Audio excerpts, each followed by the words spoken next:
പിന്നെ ഞാനിവിടെ മുമ്പ് പഠിച്ചതാണ്, സ്റ്റുഡൻ്റ് ആയിരുന്നു. മസാല കൊണ്ടുപോകുന്നുണ്ട് ഇവിടുന്ന്. പിന്നെ എൻ്റെ സിറ്റുവേഷൻ പറയുകയാണെങ്കിൽ ഞാൻ സാറിനോട് പറഞ്ഞിട്ടുണ്ട്.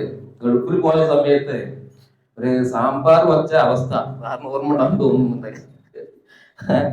10 പേര് ഒന്നിച്ച് സാമ്പാർ ഉണ്ടാക്കിയപ്പോൾ ടേബിളിന്റെ മുകളില് നേരെ പാത്രം മറിഞ്ഞ് ഒരു മൂലക്ക് കുടിച്ചു കൊടുത്തപ്പോൾ അതിക്ക് നേരായിട്ട് പൂണുണ്ട്, പരിപ്പിട്ടിട്ടുണ്ടായിരുന്നില്ല. സംഭവിച്ചതാണ്. അങ്ങനത്തെ ആളിപ്പോ ഞാന് കഴിഞ്ഞ ഒരു 3 ആഴ്ച മുമ്പിട്ട് 50 കിലോ ബിരിയാണി ഒറ്റയടിക്ക് ഉണ്ടാക്കി. അന്ന് അതിന്റെ തലേ ദിവസം ഞാൻ വീട്ടിലൊരു പരിപാടിക്ക് 10 കിലോ ഉണ്ടാക്കിയപ്പോൾ നാളെ നമുക്ക് ബിരിയാണി വെക്കണം എന്ന് പറഞ്ഞു. അപ്പൊ ആളുകൾ ഇതിന്റെ മുഖത്ത് നോക്കിയാണ്ട് ഇത് വെക്കുക എന്നോട്. അപ്പൊ ഓർക്ക് എന്താ വെച്ചാല് പൊതുവെ നമ്മളൊരു 2000 കൂടെ പോയിട്ട് ചുരുങ്ങിയത് ഉള്ളി വെട്ടി വെട്ടി വെട്ടി കൈയൊക്കെ മുറിയായി ഒരു കൊല്ലം അങ്ങനെ പോയി. എന്റെ ജോലി പറഞ്ഞാല് പുല്ലുവട്ടാണ്. അപ്പൊ അതിന്റെ സീസൺ ടൈമും കൂടിയാണ്. ഇങ്ങനെ പുള്ളിയായിട്ട് അടുക്കേണ്ട ഒരാള് എങ്കിലും ബിരിയാണി വെക്കുക. ആളുകൾ കണ്ട് ഒറ്റയ്ക്ക് ഉൾക്കൊള്ളാൻ കഴിയുന്നില്ല. അങ്ങനെ ഉണ്ടാക്കി വെക്കുമ്പോൾ നല്ല അഭിപ്രായമാണേനോ. അതും കഴിഞ്ഞ 2 ആഴ്ച കൂടെ നല്ല മഴയുള്ള സമയത്താണ്. അടുപ്പിന്റെ ഉള്ളിലേക്ക് വെള്ളം വന്നിട്ട് ചെമ്പിനെ മൂടി വെച്ചിട്ട് തേങ്ങിട്ടില്ല, അടുപ്പ് തീ കേട്ട്. അങ്ങനത്തെ സിറ്റുവേഷനിലാണ് 50 കിലോ ബിരിയാണി ഉണ്ടാക്കിയത്. അത് ഇവിടുന്ന് ഒരു 2 ആഴ്ച പഠിച്ചിട്ടുള്ളൂ. അപ്പൊ അങ്ങനെ പഠിക്കേണ്ടവർക്ക് സിമ്പിൾ ആയിട്ട് ഇവിടുന്ന് പഠിക്കാന്നുള്ളതാണ്. നല്ലൊരു സാധ്യത ഉണ്ട്. എന്റെ അനുഭവമാണ്. ഇപ്പോൾ ഇന്ന് പോകുമ്പോൾ ഞാൻ മസാല ആയിട്ടാണ് പോകേണ്ടത്. എനിക്ക് ഇനിയും ആവശ്യമുണ്ട്. അപ്പൊ ഇവിടെ അങ്ങനെ ഒരുപാട് കാര്യങ്ങൾ നമുക്ക് കിട്ടിയിട്ടുണ്ട്. അപ്പൊ നമ്മൾ പുറത്തേക്ക് ഇറങ്ങുമ്പോൾ ഒറ്റയ്ക്ക് ഇവ ഇങ്ങനെ ഉണ്ടാക്കുവോ, അവിടെ നമുക്ക് ഒരു 3 ദിവസം കൊണ്ട് കറക്റ്റ് നിന്നിട്ടുണ്ടെങ്കിൽ കറക്റ്റ് ബിരിയാണി നമുക്ക് ഉണ്ടാക്കാം. അപ്പൊ നമ്മൾ ഉച്ചയ്ക്ക് കഴിച്ച ബിരിയാണി പിന്നെ അതിൽ പ്രത്യേകത പറഞ്ഞാൽ നമ്മൾ ഉണ്ടാക്കിയ ചെമ്പുണ്ടല്ലോ, ആ ചെമ്പിൽ ഉണ്ടാക്കി ഒന്നും കൂടി ടേസ്റ്റ് ഉണ്ട്. ശരിയല്ല? ഞാൻ ഉണ്ടാക്കിയ ചെമ്പ് നമ്മൾ നമ്മള് വാടക സ്റ്റോറിൽ എടുക്കേണ്ട വട്ടച്ചെമ്പിലാണ്. അതിലേറെ ഒരു ടേസ്റ്റ് ആണ് നമ്മൾ ഈ ചെമ്പിൽ ഉണ്ടാക്കുമ്പോൾ.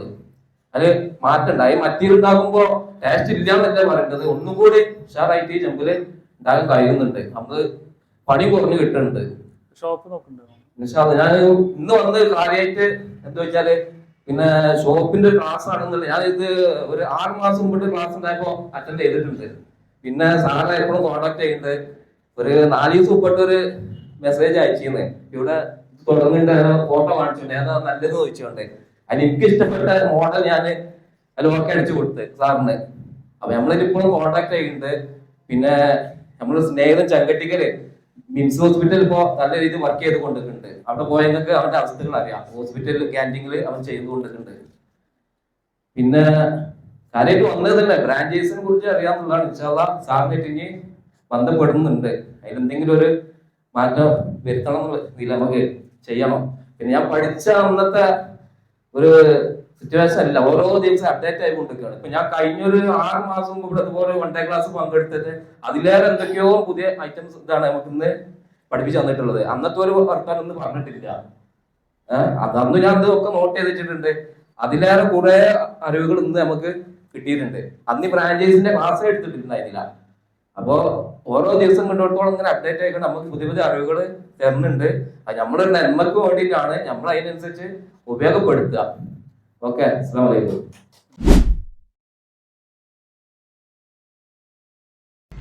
നിനക്ക് പോകാൻ പറ്റേ? സബ്സ്ക്രൈബ് ചെയ്ത് ബെൽ ബട്ടൺ അടിക്കണം. അപ്പൊ അടുത്ത വീഡിയോ കാണാം.